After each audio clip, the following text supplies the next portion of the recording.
अदृश्य मेहमान। शहर के बाहरी इलाके में एक पुरानी हवेली थी जिसे लोग भूतिया हवेली कहते थे। वर्षों से वहां कोई नहीं गया था। कई कहानियां प्रचलित थी कि वहां अजीब घटनाएं होती हैं। कुछ लोगों ने वहां रहस्यमयी परछाइयां देखने का दावा भी किया था। एक दिन पत्रकार रवि ने तय किया कि वो इस रहस्य का पर्दाफाश करेगा। कैमरा और टॉर्च लेकर वो रात के समय हवेली में दाखिल हुआ। अंदर घुसते ही उसे अजीब सी ठंड महसूस हुई। हर ओर धूल जमी थी और मकड़ियों के जाले लटके हुए थे।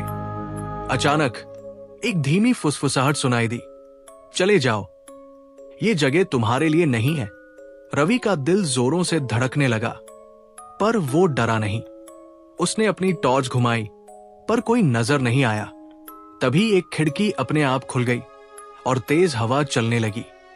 वो कैमरा निकालकर रिकॉर्ड करने लगा।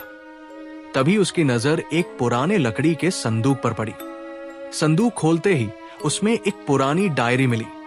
उस पर लिखा था, मेरा नाम अनामिका है, मुझे इस हवेली में कैद कर दिया गया है। अगर कोई इसे पढ़ रहा है तो कृपया मेरी आत्मा को मुक्ति दिलाए। डायरी पढ़ते ही हवेली के चारों ओर अजीब आवाजें गूंजने लगी। रवि को लगा जैसे कोई उसे देख रहा हो। अचानक एक सफेद परछाई उसके सामने आ खड़ी हुई। वो चीख पड़ा और जैसे तैसे भागकर हवेली से बाहर निकला। अगले दिन उसने डायरी को एक इतिहासकार को दिखाया तो पता चला कि ये 100 साल पुरानी थी। हवेली की मालकिन अनामिका देवी को किसी ने धोखे से मार दिया था और उनकी आत्मा वही भटक रही थी। रवि ने पुरानी किताबों और दस्तावेजों से पता लगाया कि अनामिका को इंसाफ कभी नहीं मिला था। उसने पंडित से मिलकर उनकी आत्मा की शांति के लिए हवन करवाया।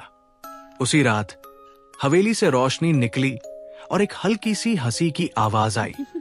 सुबह जब रवि फिर से हवेली में गया तो वो पहले जैसी डरावनी नहीं थी।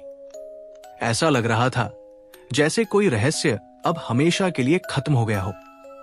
लेकिन क्या सच में आत्मा मुक्त हो गई थी या फिर वो अब भी किसी नए मेहमान की प्रतीक्षा कर रही थी?